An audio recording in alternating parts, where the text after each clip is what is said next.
Hello! Hello, my friends. How are we all doing? It is good to be here. Can you see me? Can you hear me? Good to see you all in the chat. Hello, I can see all of your messages. Nicola Plays says I never get to catch the beginning of these. Well, tonight, Nicola Plays, you have caught the beginning of one of these. How you doing? We always like to start the stream by lighting a candle. It's still very hot here in London town, so I'm gonna light the electric candles. You guys let me know in the chat how we're sounding.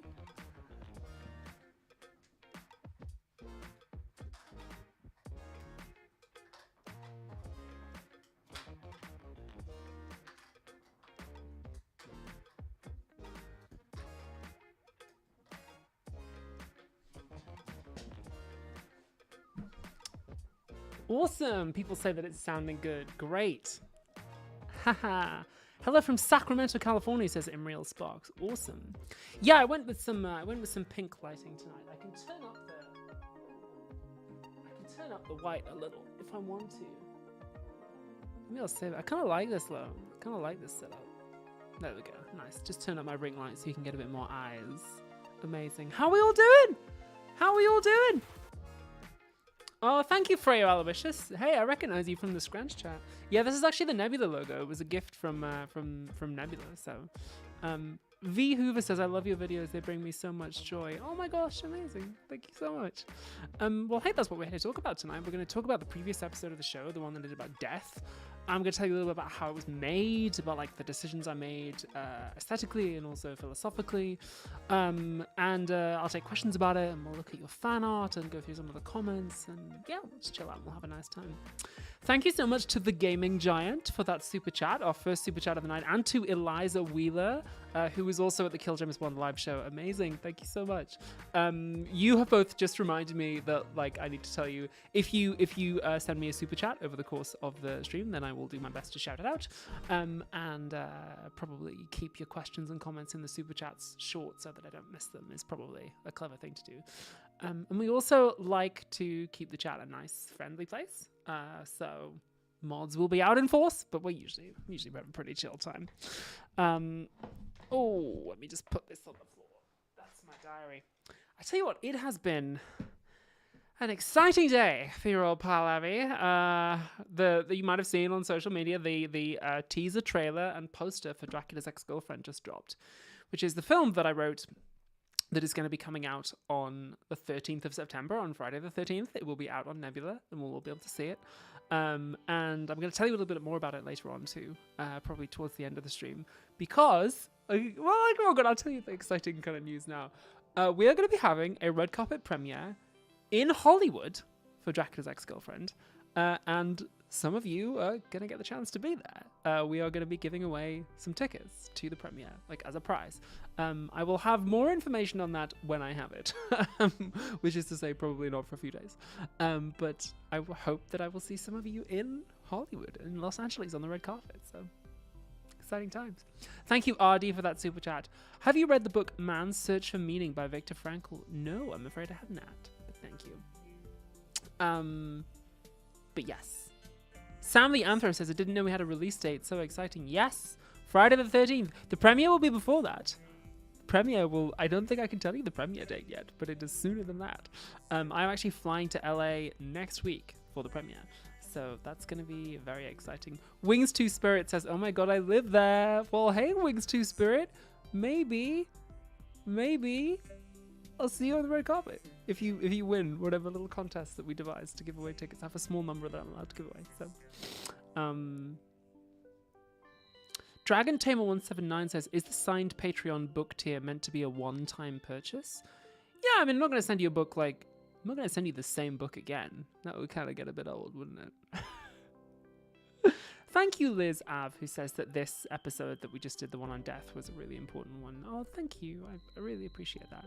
Why don't we get into it then? Why don't we dive in a little? So the most recent video that I did was this one, which was called "How Death Changes Your Perspective." I changed the title and thumbnail a couple times, just playing around with it, you know, to try and optimize. Oops, it seems to have. Oh no, there it is. Haha. Yeah. So this was a fun one. And whenever I make a video, long-time viewers of the live stream will know that I always have my 3 criteria to judge, am I happy with it? You know, because the nature of doing anything in public, whether it's acting or whether it's making YouTube videos, is get a lot of feedback from a lot of people, hundreds of thousands of comments sometimes. So I try and have my own criteria for grounding. Okay, when am I happy with it? So I know, like, it's just so that I don't get buffeted about by people's opinions too much, you know? So my 3 criteria are, did I make it from curiosity, not ambition? Did I make it out of compassion for myself and others? And is it my unique creative vision? So, did I make it from curiosity, not ambition? Yes, I think I did this time. I knew this was going to be a difficult topic to tackle and a big topic, but I approached all the field of research with openness, and I actually ended up doing a lot of redundant research. And there was one significant moment during the research and design phase where I had an ambition and I had to let it go. And I'll tell you more about that in a moment. And I had to go, you know what? Curiosity, not ambition. I'm gonna let this idea go. I'm gonna go with a different idea. So curiosity and ambition, yes, gonna give myself a check. Secondly, did I make it out of compassion for myself and others? Yes, I think so. I mean, I hope so. Certainly from a lot of the comments that I got, people seemed to be happy and like felt that it touched them. Also, we touched on some pretty heavy subjects, and I did my best to handle that material respectfully, whilst also, you know, still being educational. So yeah. I kind of defer to the audience a little bit on that one, but I feel like I did a decent job of that. So as of like compassion for myself, the research phase, probably I went a little bit too intense, probably pushed myself a little bit hard.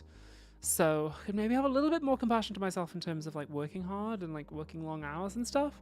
But, you know, I'll give myself a passing grade on that one. Alfie Horrell Richards says, how do you mean redundant research?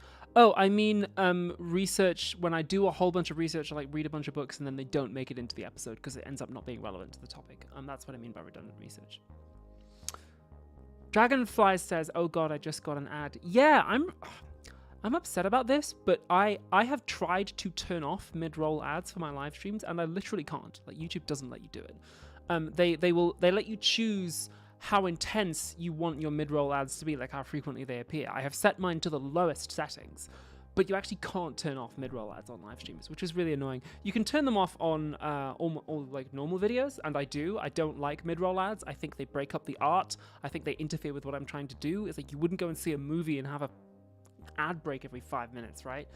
But unfortunately on live streams you can't turn them off, which is annoying. But anyway, we'll talk more about the books that didn't make the cut later on, Chris, but thank you for your question. Danielle Williams says the poem at the end was amazing. What a perfect way to end it. Oh, thank you so much. I'm really glad you like that. And I guess that brings me on to like my final criteria, which is it my unique creative vision?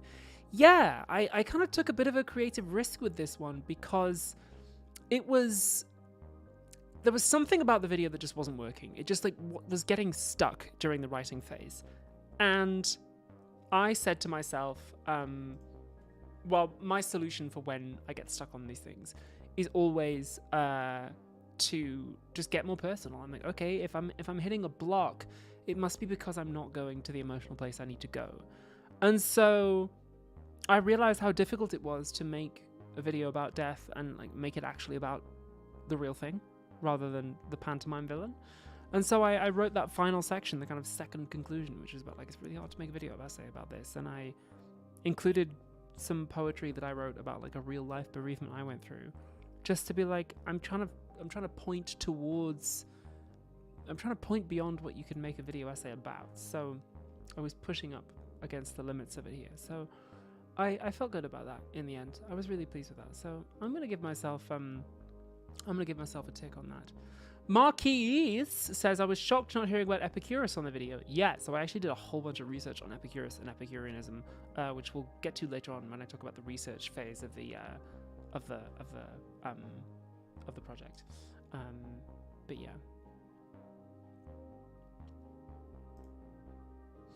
Okie dokie.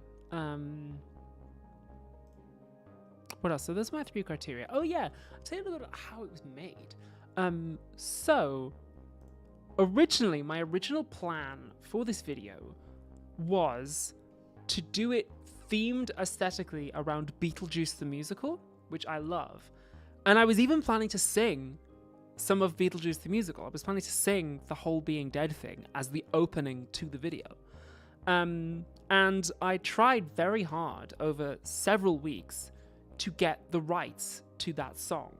And getting the rights to music on YouTube is a huge pain in the ass. You have to go to like 5 different people. You wouldn't believe how difficult it is. And I actually ended up speaking to the producer of the cast recording of the Broadway musical, who said, yeah, I think this is great. I think you can do it. But it wasn't his decision in the end. And I also was prepared to give them some money too. Not an insignificant amount of money to get the rights to do this. And in the end, it went to the rights holders, and they came back and said, no, not, you can't do this for this money, not, oh, we prefer you if you didn't. Just straight up, no, you not only can I not use the music, they said I can't use anything that even looks like any of the costumes or anything that purports to be anything to do with the music, with the musical. And the guy who produced the cast recording was like, this is ridiculous. There are cosplayers who use the aesthetics of the musical for cosplays, and we don't tell them they can't do that. There are people who've uploaded and monetized. There are people who have uploaded and monetized their own cover versions of the song from the musical. Like, you can buy on Patreon like MP3s of people doing cover versions of the songs of the musical, which is completely illegal. That is totally copyright violation. And they just they just don't go after people like that. And but the fact that I asked, the fact that I tried to do it the way that you're meant to do it, meant that they said, no, you can't. Despite the fact that other people have monetized. And I pointed this out to them. I was just like, there are people selling illegally cover versions of your music for like millions and millions of views. Like, what is your objection here? Like, if I had just done this and not told you, it would have been fine. Or rather, you wouldn't have done anything, because clearly your policy is not to do anything about this, because these people are like, yeah, somebody in the chat saying it's the definition of it's easier to steal than it is to ask for permission. Yeah, literally is. Like, if I had just stolen it, like, it would have been fine and I could have done it. But do things by the rules. And also, it's best not to take the risk, because if I had done it illegally, they could have come and shut my video down. That would have been a major pain in the ass. It would also have broken my deal with Nebula. Like, I have to have the rights to stuff if I'm uploading it to Nebula, and you also have to have the rights to stuff if you're uploading it to YouTube, if we're really being strict. But in the end, I said, I tried for weeks, which is also why there was a bit of a delay on the video, because I was basically trying for weeks to get the rights to this musical. And in the end, it really came down to just couldn't get the rights. And so I had to redesign the whole video aesthetically and structurally from scratch after about a month and a half of research, because Jude Lee says no good deed goes unpunished. Yeah. But anyway, that's why the video took a little bit longer, and why I then had to redesign it to be around. I went back to my research and I was like, okay, what else have I got? And then there's this bit about Val Plumwood and the crocodile. I was like, okay, let's go in a different direction. Let's make it something more personal. Let's go to a different place with it. So yeah, that was really nice. Is the stream coming through like HD, by the way? Let me know, because YouTube is just like telling me stuff about the bitrate, and I'm like, bitrate's been fine before. I don't know what a bitrate is, but I'm pretty sure my bitrate is fine sweaty, so check it out. Oh, something else I did with this video is I experimented with, you'll notice there's no intro. There's no intro, and there's no intro card where it says like philosophy tube. It's just, I just go right into the video, and that was deliberate. I just did that because I wanted to see if it increased retention, and it did. It was a nice experiment. Okay, people are saying great, it's all HD and everything. Fantastic, great, super duper. Oh, Dragon Tamer says the nails were so badass. Were they custom made? Not custom made, but they are actually. I can show you. There's the poster for Dex. We'll talk about that later. They're actually the same nails that I wore to the premiere of Identities in LA, which is Jessie Gender's movie. So there we go. That's where I got them from. Just got them on Etsy. They're from trying to remember the Onyx Nail Design. That's where they're from. Heck yeah. Cool. Marquis says I didn't notice the absence of a title screen. Well, there you go. There you go. Hey. What else? Oh yes, of course. It was a collab with Caitlin Doty, who runs the channel Ask a Mortician. I was really happy to collab with Caitlin. Like I had the idea to do the collab pretty much last minute. Bonich says, do YouTube live streams not have closed captions? No, because who would be writing them? So yeah, it was a collab with Caitlin. And I had that idea like relatively late in the game. It was maybe 2 or 3 weeks out from release. I was like, it's missing something. It needs something to lift it. I should collab with someone, but who makes videos about death? Duh! And I was like, oh no, I can't believe I didn't think of this earlier on. So I wrote to Caitlin as kind of a Hail Mary, just being like, hey, would you want to be in this? And luckily she said yes. And she like, her section of the video is amazing. She put in so much work on it. It looks beautiful. It sounds beautiful. Like, her editor did an amazing job on it. It was really, really nice of her to agree to be in it. And I think her section was just like a real banger and really lifts things. So I'm gonna decrease the amount of pink in this lighting setup. Let me just take it down a little. Hey, that's better. Now I look more human, unless I saw the TV glow.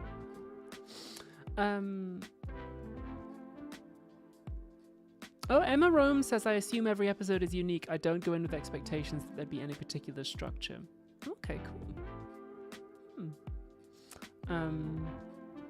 Sama Abdilal says, who designed the animation in her section? That was all her editor, whose name I don't think I know. But her editing team handled the editing for that, so yeah, amazing. Did a fantastic job there. Oh, so I can also tell you a little bit about the poems themselves. So one of them is When Death Comes by Mary Oliver, and the other one is the one that I wrote myself. Let me just blow back this. So this, I filmed this in my flat, lying on the floor, and the camera's directly above me, pointing straight down. But if you just like lie straight down on the floor, I'll try and show you here, right? If you just like lie straight down on the floor, you like that, and it just looks weird. So what I did was, I put a little box under my head, so it's about like as tall as a fist, right? Just so my head is propped up, and the effect it gives is that I'm like slightly levitating off the ground, which is what I was going for. So yeah, that's how I did that shot. And there's a blue light. I got a blue light with my colored lights over here just to give that extra bit of shadow on it. And then there's just a window into the street, just gives that very stark lighting. And I put it in a square aspect ratio, just to firstly to like separate it from the rest of the video, and be like, this takes place in the realm of art, but also to be like, we're boxed in, you know, intimate. So yeah.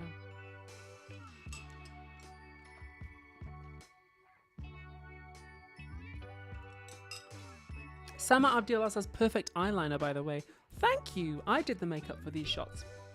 The makeup for the stuff we did in studio, the full glam, was done by Nikki Buglowitz, who's my usual makeup artist.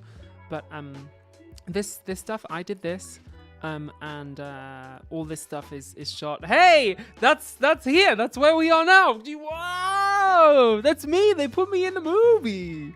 Wow, that's crazy. Oh my gosh, there's this YouTuber. She looks just like me. This YouTuber, she's like, she's impersonating me all the time. That's crazy. That's so wild. Oh, that's kind of weird, actually. We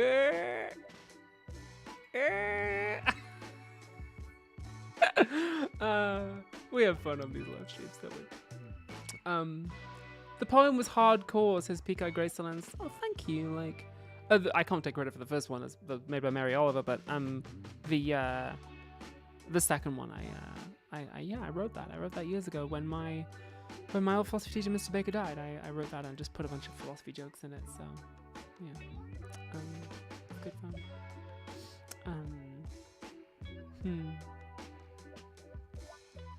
Amy Aberrant says you can't wear anything stripy because it's owned by the musical people. Apparently.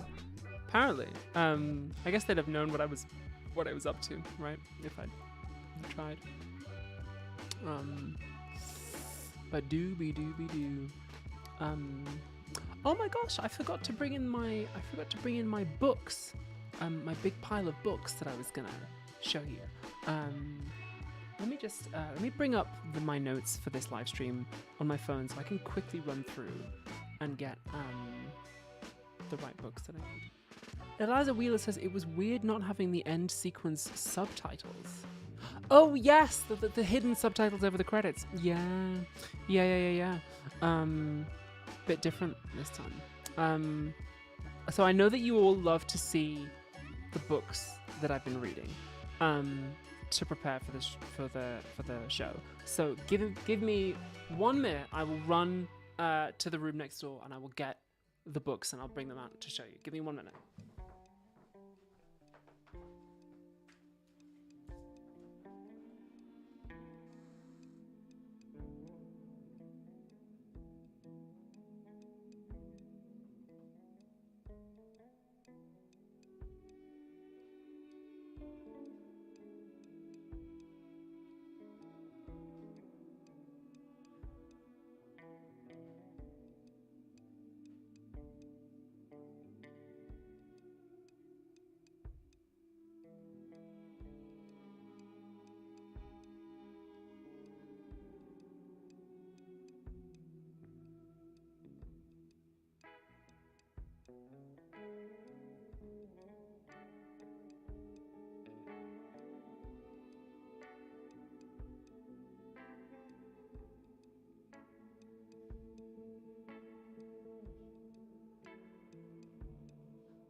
Okie dokie, we are back. Back with a whole arm full of books. All right. Hello. How we doing? People are enjoying the room. Oh, you love the Prince poster on the wall? Aw. No, don't worry, I'm back. I was just getting a big pile of books to show you. I'll tell you a little about the research phase and like how it was, how I like basically researched the video. So I started out with a little bit of like leftover Judith Butler from the previous video, and there was more I wanted to say. In particular, I wanted to talk a little bit about Gaza and like a lot of the serious stuff that didn't make it into the Judith Butler video because it would have been like too much of a sidebar. So I knew I wanted to build something around this core concept of ungrievability. Hello. Somebody says you're a little quiet. Let me just turn up the mic a little bit. Mic to max. Cool. So I started out with Frames of War, which I've talked about. And yeah, this concept of ungrievability was where I started. And then I moved on to Mourning Diana. And the stuff about Princess Diana was originally going to be a much bigger part of the video. I even thought about like centering it around Princess Diana at one point. And in the end, that just became like one minor little section of it. Charlie says gender theory queen. Actually, Frames of War isn't about gender theory. It's just about like ungrievability and conflict, which is I found it really fascinating. It's also why it kind of didn't really fit with the previous episode on Judith Butler and why it sort of got left over for this one. So from there, I also read Lucretius De Rerum Natura, or I reread it. I actually read it at university. And they didn't end up making it in. This is all about Epicureanism and death. Maybe we'll talk about that in detail later on, because I've got a question about Epicureanism from a patron. So yeah, I read this, and then it didn't end up making it in. There was going to be a whole section on, like, is death a harm? Which is a sort of classic philosophy undergrad question. But in the end, I was like, you know what? That seems like a sidebar. I'm going to cut that out. I want to focus on this, like, Plumwood stuff. So that was next, and then kind of a sidebar. Oh, I read Death Glitch, which is about how digital platforms handle death. I heard about this on a podcast that I love called Never Post. It took me a second to remember there. I heard about it on a podcast called Never Post, and I was like, oh, that's interesting. Like, how do platforms handle death? So I read that. And I also then I picked up Beverly Clack's How to Be a Failure, because I read a bunch of articles about death too, one of which was written by Beverly Clack, and is about about sort of sickness, some of which were cited in here, which is how I got them, about sickness and how it's portrayed online, and like discourses of empowerment in particular. And I also read Deborah Lynn Steinberg, who is a philosopher who writes a lot about cancer and like discourses of cancer. I should say wrote about. But yeah, I read Beverly Clack's book too. And last but not least, I also, when I figured out I wanted to be a collab with Caitlin, I in order to kind of check, I read Caitlin's book first, Smoke Gets in Your Eyes. So I got that too. So yeah, those are all the books some of the books that I read as research. The full bibliography is listed on the video. These I'll save for later. This is what am I reading at the moment section. We'll get to that in a little bit. So that was the research. That was a research phase. Naomi and Corvin says Amazon now recommends all the books you mentioned in this video when you click on any one of them. Really? That's wild. I don't remember telling them that. Am I getting a cut of that? I feel like I should be. Never mind. Whatever. So yeah, that was the research phase. I really enjoyed Steinberg's stuff. I really, really liked that. Sean Heaney says, Abby, I've been donating a lot of books to my library recently. I was wondering if you consider signing the books you read for research to gift or sell to fans of your work. You know, I did do that years ago, like maybe 6 or 7 years ago. I did a video where I was just like, hey, I've got like 20 books I'm giving away. Do you want them? It was kind of a lot of effort, and I lost a lot of money just on like postage, because especially after Brexit, sending books abroad through the mail is quite expensive. I do send people books when they sign up to a certain level on Patreon. I do in fact send them a signed book, but maybe I should just do like a giveaway or something. Like just set up a desk in London and be like, look, I'm giving you all these books. I'm just gonna be at this place at this time. Come and take the books. But then it would have to hire like security, and it would kind of be a pain. So mostly what I do is when I get loads and loads of books, I just go and take them to a local charity shop, or just a charity shop across London, and just be like, here you go. Just take a big pile of them. I need to do that too, actually. I've got a big stack of books that I'm not going to reread again. Like, I'm probably not going to read Death Glitch again, so I could give that away, you know. So I just take them to charity shops most of the time. I'd love to be able to give them to fans, but it's, yeah. There must be a huge pile of books from old research in the back somewhere. Yeah, I mean, yeah, I've got a lot of old books that I've finished for research, but in fact, there's a secondhand bookshop near me. I could take them there and ask if they want them. either donations or sell them. Yeah. I could take them to the library too. Andy Mush Pictures says, I loved you on House of the Dragon. Can you elaborate a little bit more on the experience? Yes, Andy Mush, I can. I can elaborate on that for 1 hour and 45 minutes because I did a whole live stream about it on this very channel, which you can go back and see. I've already done it. So yeah, yes, I can. I did. I have. You're welcome to it.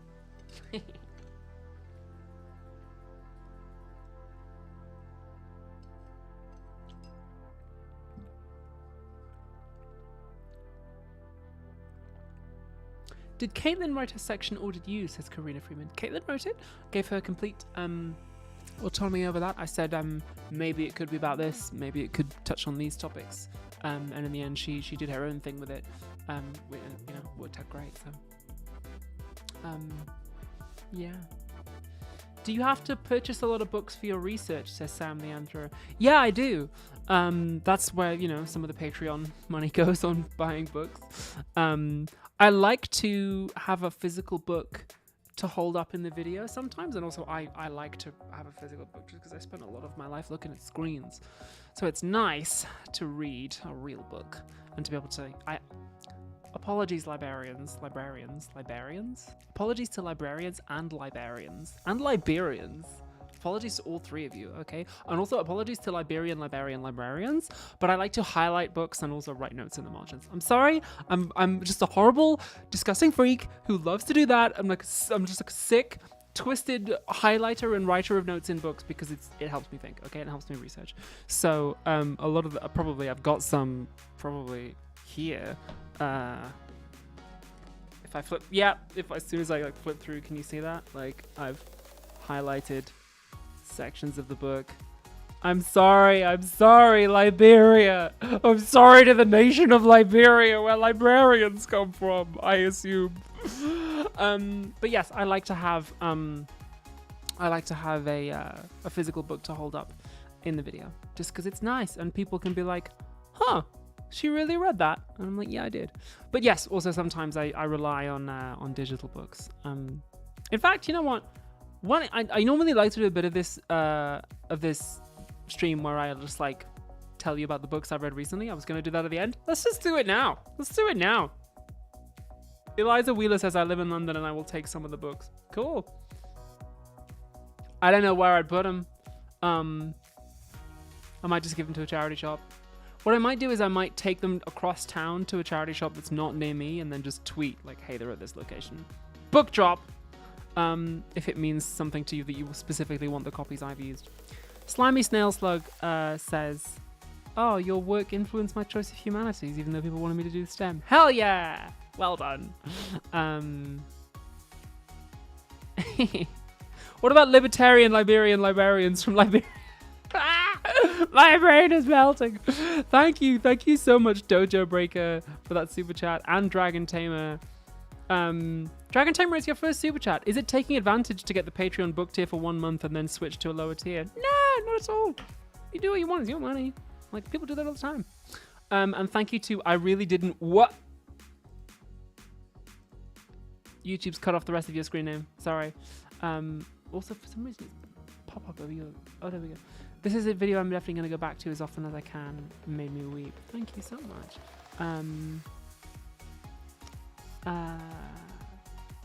Hide books in parks. I don't know.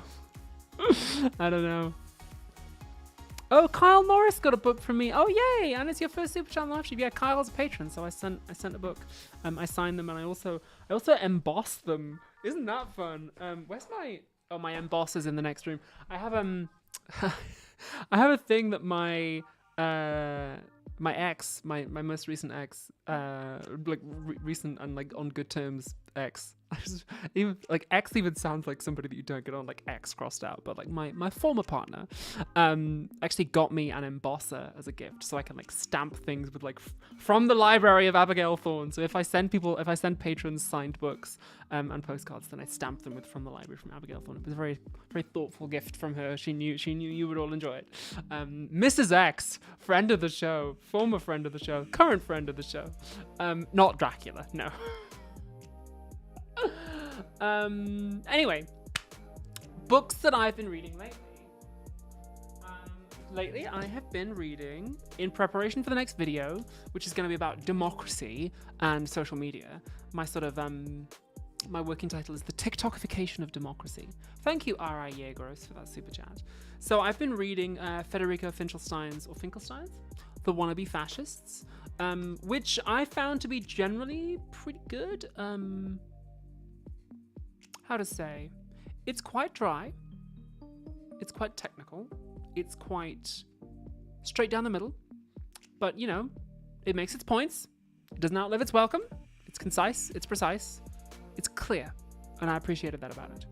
I'm not sure I'm going to be relying on it hugely in the video, but it is very interesting. And I did appreciate it. It's also nice that it's about authoritarian governments from all around the world. You know, if you read a book about fascism, it's going to be like, oh, you know, Hitler and Mussolini, right? And yeah, he plays the hits, but we also learn a little about South America.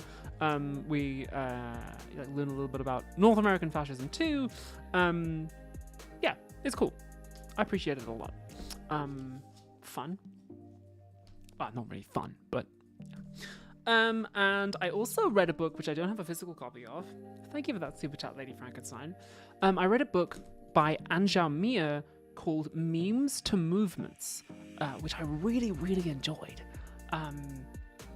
It was about like the structure of the internet and how it plays into politics and how the structure of the internet is changing the structure of politics. It was really, really good, like very, very thorough. And what I really liked about it is Anjou Mina, I think her name is.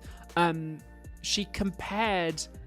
She like has some knowledge of the situation in Hong Kong and China over the last few years. So she was like comparing, this is what it's like on like Chinese social media, which is obviously a bit of a different beast, and this is what it's like on American Western Anglophone social media. So I really appreciated that dual perspective. That was really, really fascinating. And I also found that some of her covering of the technical ground was done in a really clear way. So Memes to Movements, really recommend that one. Really good. I also picked up this, which I was really looking forward to getting my teeth into. It's called The Unaccountability Machine by Dan Davies. It's about management cybernetics, which sounds very technical. You may remember my video on the NHS from a couple of years ago covered a little bit of management cybernetics too. It's the study of the way organizations are designed and how information flows through and between organizations. So there's a lot of talk about like computers and stuff too. Some of it I found a little bit dense and technical, especially in the middle, but I feel like I got a reasonably good grasp of what he's saying. And he has a pretty fascinating diagnosis of the ways in which organizations, sometimes without even meaning to, fail to hold people accountable when things go wrong because of the way information flows through organizations. He cybernetics as in systems of control, Andrew Skipsey asked. Yes, exactly. So he talks about like the famous case, he did an interview on Trash Future too, of an airport, Schiphol airport in the 90s deliberately shredded 400 squirrels. And it was a national outcry, like, how could you do something so heartless? And so he examines like, this is what the policy said. These are the people who interpreted the policy but had no power to change it. Like, these are the people who should have made a phone call but didn't because they didn't have the power to do it. And, like, this is how a terrible, horrible decision was made, even though nobody actually made a decision to do that. Marco.low says, what do you think about simulation theory? Don't buy it. So yeah, it's about the way information flows through organizations, and I found it really, really fascinating. I really enjoyed the sections where he talks about debt and how an organization being in debt can impair the flow of information through it. He teaches something called Stafford Beer's viable systems model, which maybe I'll talk about more in a future video, or possibly even book if I end up writing that. Talk about that later. I'll finish this section and then we'll talk about that. So yeah, really, really like it. ST90, no. I have a policy of never ever dating anyone who's a fan of my videos, I'm afraid. Sorry. That's called a parasocial relationship. It's not real. You and I don't really know each other. And what you see of me is a very edited and curated, performed version of myself. You don't really know me, even though it feels like you do. I appreciate it. It's very sweet. But there's a reason that I never date anyone who's a fan of my work. And I also never even go on dates, never even go on a date with anyone who my work is. And I've even stopped dates in the middle of the date when someone says, actually, I've got to confess, I'm a huge fan, and I get up and I go. Because it just creates a weird power imbalance. People expect me to be a certain way in real life. So I have a hard rule. I never, ever date fans, because it's just, for me personally, I don't think it is right. I know some creators don't have those kinds of boundaries, but for me, that's very important. I would never ever want to take advantage of a fan, or even be in a situation where that could be a thing that could maybe happen. So absolutely not. No, thank you. Appreciate it, but let's keep it professional. So yeah, very cool. Highly recommend. Very, very cool. Also, the interview he did on Trash Future, also very good. Very erudite, very cool sounding guy. Highlighting. Making notes. What have I made in the what notes have I made in the margins of this book?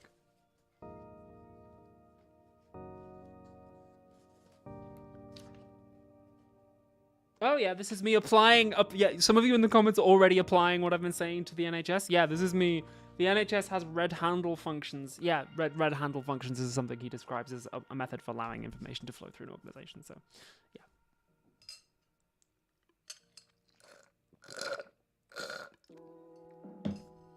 Shrinkout VJ says, you gave me the courage to come out. Hey! Welcome to the team. I'm really happy for you. That's awesome. Joran Keel says, the more famous you get, the harder that's going to be. Oh, yes, you are correct. Yeah. You know what? It's, can I tell this story? Yeah, go on. I realized recently I was getting a little older, because, somebody not made a pass at me, but somebody was, given a vibe, and I had to, for the first time in my life, this is how you know you're getting older. The first time in my life, I had to say, no, you're too young for me. They were 22, and I was just like, you know what? No, babes, no, not gonna happen. Very lovely, but I don't think I want to go there. It made me feel old. It was the right thing to do. See, that's how you know you're getting on. I guess it was a very mature decision that I made. Quite proud of myself for that. There you go. Salma Abdullah says, problem is the more famous you get, the less likely you meet somebody who's not a fan. Yeah, right. It happens. I love my work, and also, I do okay. Don't worry about me. I do okay romantically. I'm very in love, so it's all good.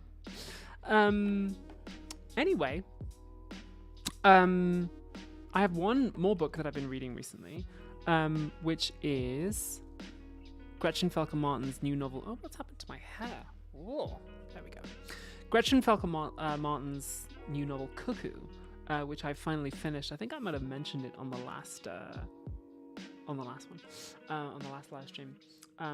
It's a horror novel. I've been reading a lot of queer horror novels recently. Gretchen Felker Martin also wrote Manhunt, which was a little bit controversial and which we talked about on the stream before. Thank you, Marco.io. I appreciate that. David Nelson says, date your critics. I love that. Fuck the haters. No, literally, fuck the haters. Yeah, that's really fun. That's a fun idea. Ghostlight says, wait, STFU, there's new Gretchen? Yeah. Cuckoo just came out, a month ago? It's good. It's a slower burn than Manhunt. Manhunt, I think, really hits hard in the first few chapters. But, Cuckoo, yeah, slower burn. It's kind of like The Thing meets It, Stephen King's It. It's about a bunch of kids in a conversion therapy camp who realize there's a monster out there. It's really good. I really liked it. I think Gretchen's really come on as a writer. I enjoyed Manhunt. Controversial opinion in some circles. But I really liked Manhunt. I thought it was very clever. But also, I also think Gretchen's writing has leveled up since doing it. It's really fun. So yeah, recommend this one if you like your queer horror. I'd check it out. It's got some very squishy bits, which I think she writes really well. I think the way that she hones in such detail on people's states of mind, like the way she can spend 3 or 4 paragraphs describing a thought or a feeling, as opposed to a novelist who might have quite a literal mindset, who might describe like flowers or a sunset or the physical layout of an environment. Sometimes she lets those things kind of fall behind, or fall into the background, and she'll like focus on a thought or a feeling or like a memory that a character's having, which I really liked as an approach. Actually, it was really cool. Manhunt was a very cinematic book. It was like very visually descriptive at times, whereas this is a very booky book. It's like really goes into people's heads. Really like uses the form of a novel really well. So yeah, check it out if you liked Gretchen's other stuff. Yes, no relation to Cuckoo the movie. Coincidence, I think. But yeah. Anyway, back to the video, which is the thing we're supposed to be here talking about. So yeah, in terms of feedback, some people said this was one of their favorite videos that I'd done, or that it was one of my best, which was really, really nice. I got some nice comments from people who work in palliative care, or who work around people who are dying, which was really nice, and people appreciated it and said that it helped them. Hey, Non-Anonymous says, I can't believe you made a video about death without mentioning Discworld. Never read it. Never read any Discworld stuff. Love the new haircut, but explain. I wanted short hair. Did you play the goddess Shar in Baldur's Gate 3? The internet must know, asks Jake Lloyd. No, I played Nocturne in Baldur's Gate 3. I didn't play Shar. Anyway. Sorry, I got itchy eyes. I got smoke in my eyes when I was cooking my dinner. I messed it up. It's got smoke everywhere. I didn't set my smoke alarms off. Yeah. Anyway. Yeah, so some people who actually work with death or with dying said they really liked the video, which is cool. Also, I won't show these comments, but I got quite a few from people who said that they had been recently bereaved, or bereaved in a way that was still with them, and they got some comfort out of the video, which is really beautiful. I really appreciate that. I got one lovely comment from someone who said that they used to watch Philosophy Tube with their kid, and their kid very sadly passed away, and they watched it together as a thing that they did, and now she still watches it and remembers her kid. And I was like, wow, that's beautiful. That's a really beautiful thing to be a part of, and I really appreciated people just being vulnerable and being, honest in the comments. It was nice. I think the vulnerability that I showed in the video kind of inspired a really beautiful thing in the comments section, which was cool too. I tell you what else, like, we normally do a section of this live stream where I talk about like Transphobia Watch, where I talk about how much transphobia there was in my comment section. Honestly, this time, not a lot. Like maybe 3 or 4 comments out of a few thousand. Pretty good. That does also suggest that the video wasn't reaching very many new audiences, which, yeah. And that's the weird thing about this one, is that, like, in terms of the numbers, so let's do the numbers. We talk about art and stuff. Now there's hardcore, the numbers zone, the maths analysis brain time. How did this video do on the numbers? It kind of fizzled a little bit, which was surprising. Like, I was expecting this video to pop off. I was like, okay, we've got a recognizable brand in the thumbnail, Death Note. We've got it's a collab, which normally does really well, and it's a collab with an amazing YouTuber that everyone loves. I was like, great, this is gonna be, it's gonna boom, explode. And it didn't. I think it was like, came in at number 6. YouTube rates them out of 10. Out of the most recent one you've done, and it came in at number 6, and like stuck there pretty stubbornly too. It was I fiddled around with the title and the thumbnail a bit to try and boost it up, but it was just don't know, a bit of a mystery. I even spoke to my YouTube partner manager about it. Yeah, but she didn't have a reason either. It might be the topic. It might be because it's a topic people don't want to think about. I don't even think it was because it had death in the title. Like we experimented a little bit with titles that didn't, but yeah. Aaron Dull says, "Did you get good metrics from Nebula?" I don't know. I haven't asked yet. We're mainly focused on Dracula's ex-girlfriend right now, but I'll find out. Next time I do. Next time I do a deal with Nebula, I'll find out how good the last deal did, because how well it does determines how much they get next time. George says he's a widower, lost family, and work at a nursing home. Well, there you go. I'm glad you're here. Thanks, George. Leaving My Town says, I was just wondering why there was no mention of the Ukraine war. Just didn't fit it in, really. More just like couldn't have mentioned every single conflict. Also because I've not to say I already did a video on that, but like when I did the transhumanism one back when that invasion first happened, we talked about it a little bit then. It got its own section of the video, so yeah, just more like a time thing than a deliberate decision to exclude it. And I wanted to talk about Gaza and ungrievability in the context of Palestinian lives. So yeah, I felt that if I talked about that and Ukraine, people would be like drawing parallels between the two, and the video would get even longer than it already was. So yeah,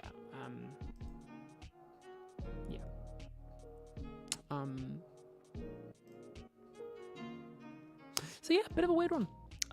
Just kind of it didn't bomb, but it just didn't like pop off the way that I hoped it would. But hey, that's okay. They don't always have to do that. That's why I have my 3 criteria, is that I know I can walk away happy from the video thinking, hey, I made some good art and made some good educational stuff for people. And maybe it's a slow burner. Maybe people will come back to it. There you go. Amy Fist says, I feel like the ungrievability bit was applicable to lots of things. Made me think of refugees lost at sea. Yes, exactly. I'm so glad you made that connection. That's always really good when people see the concept that I've given you, and then like you go away and you apply it to something else. I love that. There was a commenter I got actually. Which commenter was it?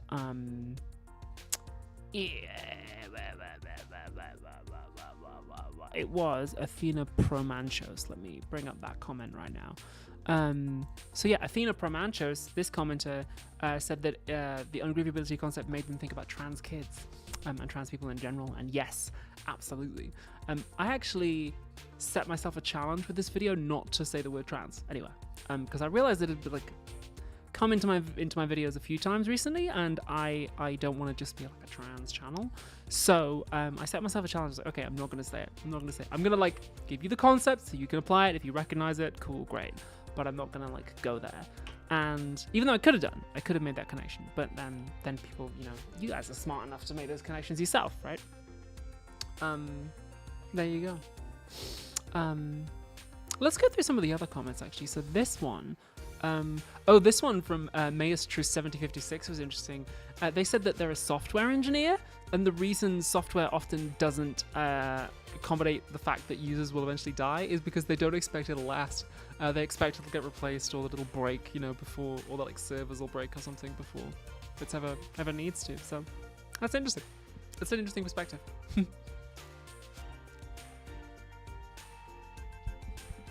Alazuk, I think that might just be you. The microphone is turned up to max. No, that's as loud as it goes, babe. Who else? What does this one say? Oh yeah, here's one from Irina Lobko, who is Ukrainian and is living in Ukraine right now, and says that they have to think about death every day, and that like accepting the possibility that they could just be blown up at any second is that they have to do that to get through the day. And I'm like, wow. That's beautiful. I mean, sorry, that sounded insensitive. What I mean is, it's beautiful that you felt vulnerable enough and safe enough to share that. It's obviously not a beautiful situation. What I meant was I was touched by the kind of honest and human moment expressed in that comment, in my comment section. And I was happy that my channel could be a place for somebody to express something like that. yeah. So yeah, I'm not really sure how to react to that. It's obviously a horrible situation to be in, and I wish he didn't have to accept death being a possibility at any moment, even more so than it is for any of us, right? But yeah, I'm really grateful that you left that comment. That's, yeah, it feels insensitive to say good luck, but I don't know what else can you say, right? It's kind of, as I said earlier on, we're trying to talk about something that's really at the edge of what can be discussed. So, you know. Damien Rivas says, this was the first episode that popped up and I avoided it. I had to be ready for the topic. Huh, okay, that's an interesting perspective. Thank you. Thank you for that.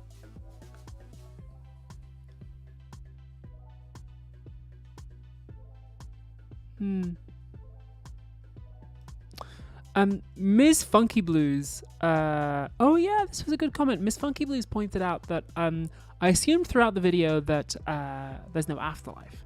And yeah, you're right. I did do that. I think partly because, well, there was that one bit at the start where I talked about the cathedral in LA and how Val Plumwood views an afterlife as, she calls it like heavenism, but human exceptionalism, this idea that like our deaths aren't like the deaths of other animals, but like we don't go to the earth, we go to the sky, right? And so partly because like Plumwood just sort of rules it out, and that was the angle I was interested in, I did that. But also I guess I'm not a believer. So I'm not a believer. So yeah, that's why I kind of didn't really touch on it. I wanted to look at death as if it is the end, because that's how we get to the kind of like environmental stuff that we discussed in the video. So yeah. Oh, so this comment from Footstheatorg says, well, they wonder whether other cultures' attitudes towards funerals might impact their views of death. That's a really good question. I wonder that too. I think Caitlin has a book about that. It is called Professor X Mind Remember Pose. No, I have no idea what it's called. I'll look it up. What's it called? From Here to Eternity. Caitlin wrote a book called From Here to Eternity, where she looks at funeral practices from all around the globe and thinks about death. I haven't read it. I stumbled across it. I stumbled across the title and the concept as I was researching. I was like, okay, that's not going to be super relevant to what I'm doing here. But yeah, if you're interested, sounds cool. Check it out. That seems like the book for you. More book recommendations. Oh, Alexander Candice Dad says, my videos are never just about what's in the title. Thank you. I appreciate that. I try to keep them interesting. I try to keep them, try to keep you on your toes. Try to keep the retention up. So yeah. Oh, Sorora says that they have bad anxiety or panic attacks around dying. The video helped. Just talking about it in a non-taboo way made it easier to approach. Oh, I'm so glad. That's really lovely. Oh, I'm really glad. That's great. Neil Audrey says, am I watching Triarchy Admiral Sharako Aloha? Yeah. Yeah, I played Sharako in House of the Dragon. Did a whole live stream about it.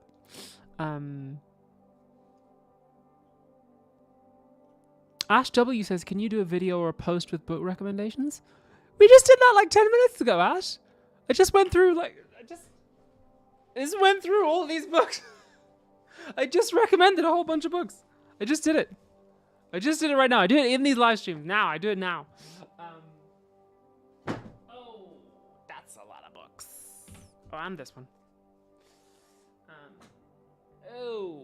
Oh. I'm going to take a drink of this lovely, tasty water.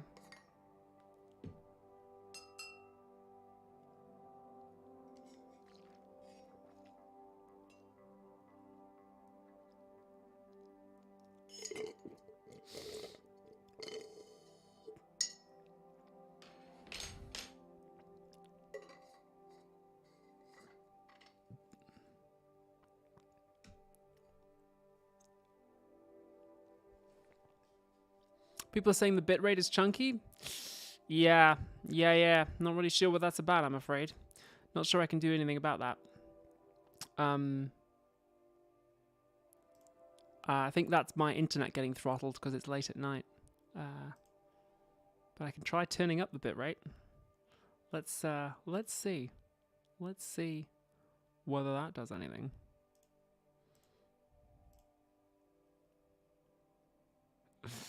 Let me go into stream output. Streaming recording bitrate. No, I obviously can't change that whilst I'm streaming. So I think that is just my internet slowing down. Don't worry, it will probably pick up in a moment. But yeah. Does Philosophy G have a book budget? Asks Lynx Alexander. Yeah, I mean, like, insofar as it has a budget, like, yeah, it's that is the bitrate. That is the bitrate that we've got. I'm sorry. Yeah, hopefully it'll pick up, but like, I think that's just my internet being a bit crappy. It's been a bit dodgy lately, actually. It might also be my VPN.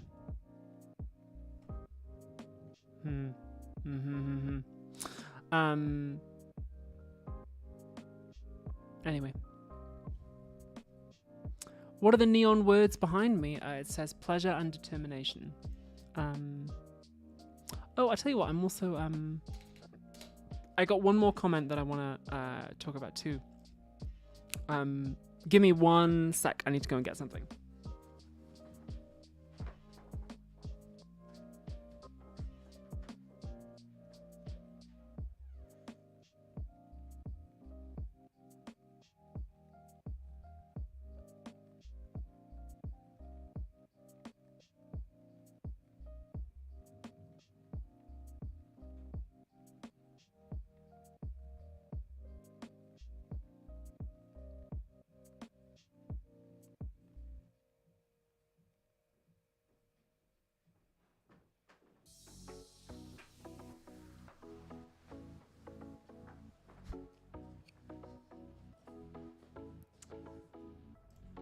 So I got my glasses too because my eyes are starting to get sore. Contact lenses. So this comment, which you probably won't be able to see, from Hazmat for Humanity, says, "Where did you get the Octopus plushie? Been wanting one for years." So this friend, this is Simone, my octopus, and she was a gift from a friend. I don't know where she got it from, but this is Simone, my octopus buddy. Octopuses are my favorite animals because they're intelligent and also masters of transformation. And they only live for 1 year, which is sad. But Simone will live much longer, of course. Named after Simone de Beauvoir. All my stuffies are named after philosophers. So I have Albert Camus, who's my chimp, and I have Carl Sharks, who's my shark. And I guess lemon. I have a melon. I have a melon squishmallow called Lemon, who's not a philosopher. Anyway, this is Simone. It was a present. Oh, it's Blaving Dad from IKEA. Great. Okay, so IKEA is the answer, as always. Yeah.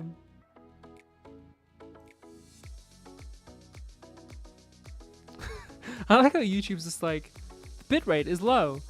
And then it's like, do you want to open the thing? And then the thing just says the bitrate is low. I'm like, yeah, YouTube, so fix it, dog. Like, I can't adjust it whilst I'm actually streaming. I'm not going to start and then stop again. We'll be here all night. Anyway. Let's look at some fan art if we can see it. This one, okay, this one, this is not the bitrate. This just really looks like this, okay? So we have the perfect bitrate to view this. This is from C Platypus 1393. I think Reddit did you dirty, C Platypus, that it just looks like that. But there's me as the Grim Reaper. Thank you very much. Hey, Linny Beep, it's your first super chat on the live stream. Oh my gosh. Thank you so much. Awesome. Heck yeah.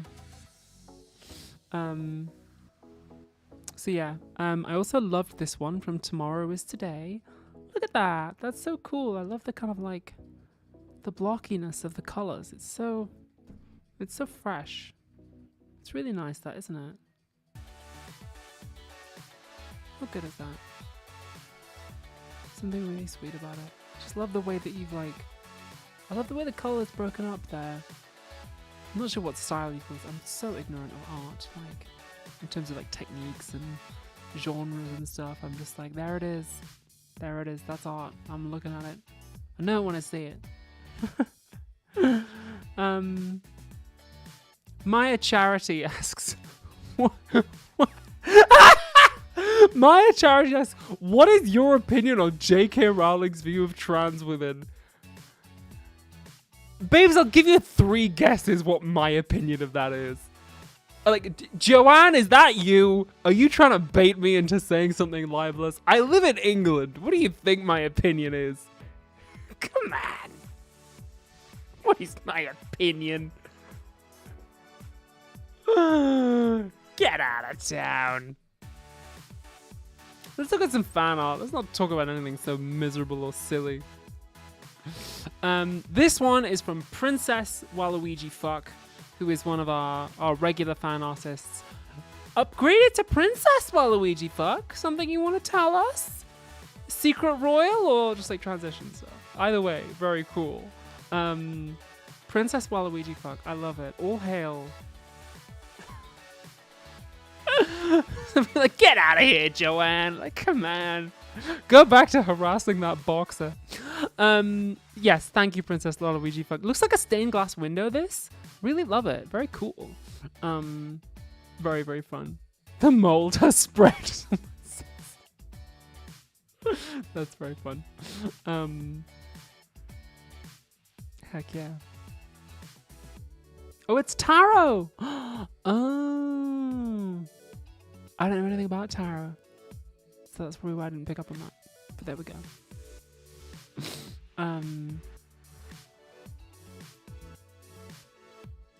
It's Taro, everyone. It's Taro. Oh, hey! Oh, I'm glad I kept that book around. So another thing that I do in these live streams is if a patron, if you're a patron of mine to a certain level, then you can ask me a question that I'll answer on live stream. And so this one, Kyle Norris asked me, I've done a video about Stoicism, what do I think about its antithesis, Epicureanism? And I mentioned Lucretius De Rerum Natura earlier on, which is an Epicurean book. So I was like, I don't know, I quite like Epicureanism. I wouldn't say I'm like a completely committed Epicurean hedonist. I'm a little bit of a hedonist. I wouldn't say I'm down with the whole like minimizing your desires just so you can be happy with the bare minimum thing. Not all the time. Like, I get where he's coming from. But sometimes I personally, big Taurus energy, I find it useful to have like big, unfulfillable, impossible desires and big feelings and big emotions and big things that I want that I can never have, because it gives me energy and it drives me, you know? So I have always found it, my head likes the idea of Epicureanism and my heart is just like, no, I want more things. Because it, you know, keeps me going. But I get it. I like it, and I do like his book. I like his approach to Lucretius's approach of being like, let's just examine this and see whether there's anything really to worry about here. So that's nice, at least. Thank you, Ted H, for that super chat. So yeah, it's real nice. There's nothing I can do about the bitrate, I'm afraid. Like, that is my internet. I can't do anything about that. Sorry. Yeah, that is what it is. So yeah, as a model for living a good life, I've always found Epicureanism to be interesting, and like provocative. I do kind of think that like pleasure is a good goal in life, and pleasure meaning like the experience of getting what you want. I've always found that to be a sort of concept that seems to make intuitive sense to me. So yeah. Yeah, those are my thoughts on Epicureanism. It's fun. I like it. So, we've got a little bit of time left. Let me have a look. Oh yeah, we can talk about. Oh, thank you so much, Ted H, for that super. Wait, no, I'm looping behind. I'm in the wrong window. Never mind. Was Shakespeare a Taurus? Says Dragonflies. I think we could find out, right? Anyway, the next thing to look forward to, is Dracula's Ex-Girlfriend. The teaser just came out today, as did the poster, which is like amazing. It's funny. I first decided to write Dracula's Ex-Girlfriend on September the 2nd, 2023, which means it is exactly 1 year minus 3 days between having the idea to write it and the teaser trailer coming out, which is phenomenal. Yeah, bit people, bite people. I love that, says Luna Sophie. Thank you. I wrote that. Oh, the concept of hero projects really got to me, says I really didn't want to. Still can't read the rest of your screen, I'm afraid. YouTube's cutting it off, yeah. Yay! Oh, it says I really didn't want to make an account. Oh, great. Yes, I'm so glad you like the tagline. I'm glad you like all of it. Like, the teaser's really cool. The full trailer will be dropping next week. The film comes out on Nebula on the 13th of September. Yeah, the teaser trailer's out. It's on all my socials. It's on Instagram. It's on Twitter. It's on YouTube Shorts. It's on TikTok. It's everywhere. So yeah, the teaser trailer is out. And then so is my character poster, which is a little video, which is why I can't show you it here. My character is Belladonna. And she's very nasty. In fact, I wonder what happens if I just try and everybody hold on to something. I'm gonna try and drop the character poster into like the window that I'm using to show you this poster. Is that gonna do anything? No, it's not. It can't because it's an MP4. Sorry, I can't do that. But it's on my Insta, so you'll be able to go see that. But yeah, yeah, I play a character called Belladonna, who's very problematic. She's gonna say some problematic things, which of course, you know, as a writer and an actor, I completely endorse and believe every single one of them. Those are my real opinions. I think they're moral and good, and everyone should believe like that and do what Belladonna does. Obviously, I'm kidding. Don't. She's a very problematic character for a reason. Tara Starla says, what are your thoughts on a study to lengthen the telomeres of dogs and make them younger? Great, I wish they would get around to that, like anytime, you know? Hurry up, my thoughts on that. Cool, big if true. What's your IG handle? The Abigail Thorne. You find me there. You just search Abigail Thorne on Instagram, you find me. But yeah, the teaser trailer is out. And the teaser trailer is out, and the poster is out. Full trailer drops on Monday. And like I said earlier on, if you are in LA, or even if you're not in LA, if you can get to LA, there's a chance that you'll be able to come and see the film on the red carpet, because we will be giving away some tickets to the premiere. I think I have like 10 to give away, and they all come with a +1. So yeah, that's right. Yeah. So I have 10 to give away, and Brandon has 10 to give away, and Morgana's going to have 10 to give away, and they all come with a +1, right? So you and a partner could be with us at the premiere of Dracula's Ex-Girlfriend in Hollywood, baby! Stay tuned to socials to find out how to win those. When we decide how we are going to give those away, we'll let you know. So yeah, very, very, very exciting. Kind of amazing. I'll say more about it when we actually get to the premiere. No doubt there'll be like speeches and toasts and all the rest of it, but yeah, it's very special, and I'm really, really pleased. So It's now 9:15. We've been going since 8. Why don't we hang out for another 10 minutes? Just take questions from the chat. I've got through everything I want to say. Thank you so much to everyone who enjoyed this episode of Philosophy Tube that I made on the channel. But yeah, if you've got any questions about decks or Premiere or anything else, not the bitrate, because again, I can't change that. That's just my internet being bad. Say the date one more time. So the film comes out on the 13th of September.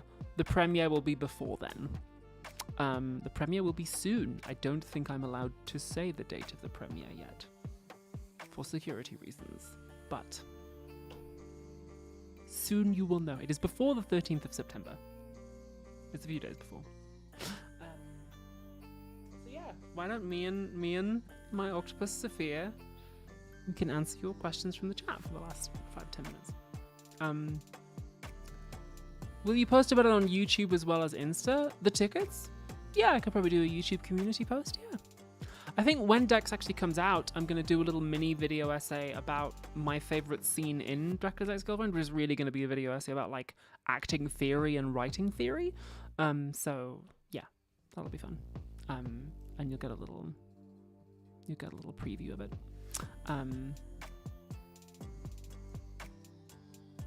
Oh, I accidentally clicked the wrong thing in my window here. No worries, we're back. Yeah. Have you read anything by China Miéville? No, I'm afraid I haven't. Yeah.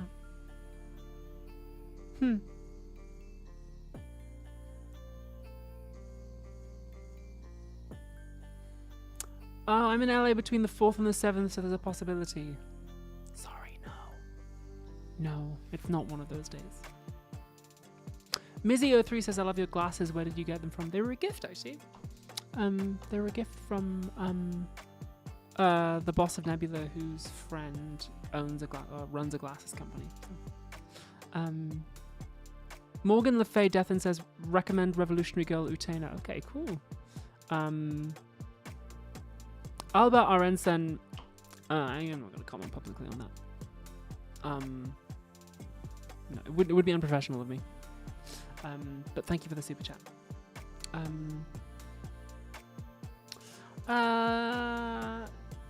Are you back in the UK on the 13th? No, I'm afraid I will not.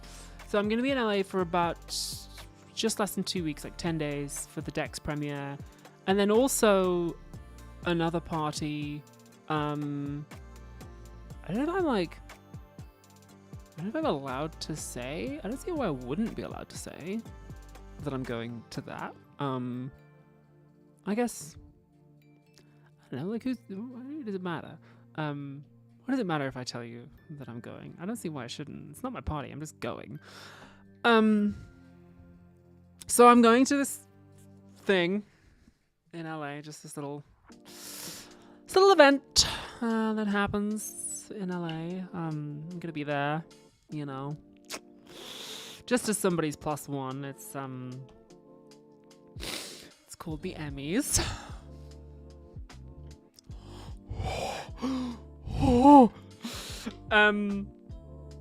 So somebody who I know is gonna be at the Emmys and had a +1, so I'm going. I'm not nominated for anything. I'm not presented anything. I don't even know yet whether I'm going to be on the red carpet, but I will be at the Emmys this year, just hanging out. Yeah, I don't know whether I'm going to be on the red carpet yet. I will of course have a killer dress. Brian, the Philosophy Tube stylist, is helping me out. We've got a couple options in mind. I hope that I'm going to be on the red carpet. Otherwise, we got this amazing dress for no reason. But either way, gonna be there. Gonna be probably way at the back. But you know, if I'm allowed on the red carpet, then I'll do a little, you know, video or something. Again, you know, I always like to bring the fans of Philosophy Tube with me to stuff, like I did for the Star Wars premiere. Right? I did a little video. So hopefully I'll be there. Well, I will be at the Emmys, but whether I'll be on the red carpet or not, I don't yet know. But we'll see. Hopefully that will be fun. but whatevs. Who knows who I'll meet? You never know. You never know who's gonna be there. Kind of nervous. I mean, I was actually really nervous for a while. I was like, oh wow, I hope I get a good grade in Emmys. And then I was like, wait a minute. You can't get a bad grade in just going. I'm not even nominated. I'm not presenting. They're not gonna let me on the stage. Like, I can't really mess it up. Like, also, some of the people they let in are criminals. Like, the bar is pretty low. Like, come on. I'm just gonna go. I'm gonna have a fun time. I'm gonna look around and be like, ooh. And then, you know, maybe meet some people. Who knows? Could be crazy, but very exciting. QA Library says, do you rent or buy all your outfits? Combination, really. Depends. Sometimes they can't be returned, but sometimes we return them. Just most of the time on Philosophy Tube, stuff gets returned. Are people only just noticing now that I got my hair cut? A lot of comments about the haircut. I got it cut like before we filmed the most recent video. I was really warm, and also I figured that if I'm in House of the Dragon Season 3, which I still don't know because I've not been sent a contract, but if I am, then they'll give me a wig, so might as well just go short. It was starting to get too sweaty in the gym. I just fancied a change. Oh yeah, Oswald Wright says you mentioned earlier about maybe writing a book. Yeah, I've been meeting with some publishers lately, maybe writing a book, chatting with an agent. I've got an idea for one. We'll see. It's like a side project, but it would be fun, you know. It's a maybe. I've written an introduction, so. Luna Sophie says it looks cute. Oh, thank you. Thanks so much. Appreciate it.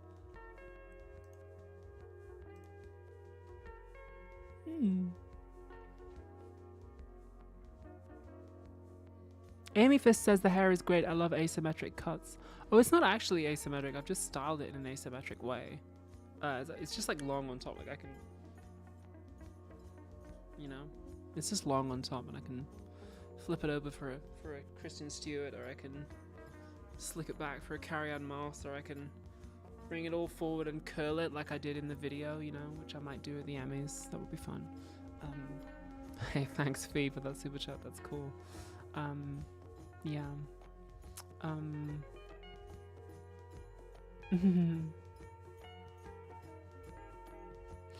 Anyway, maybe let's call it there. Maybe let's call it there for a night. I might go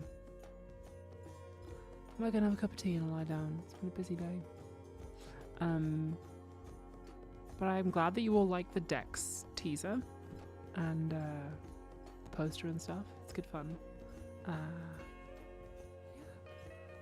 Have a great night, everyone. Thank you so much for turning up, and I'll see you on the next live stream when I get back. Take it easy.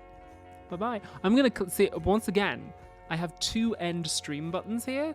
I don't know which one actually ends the stream, but we are gonna find out. Oh, for some reason I like only have one here at the moment. So, okay.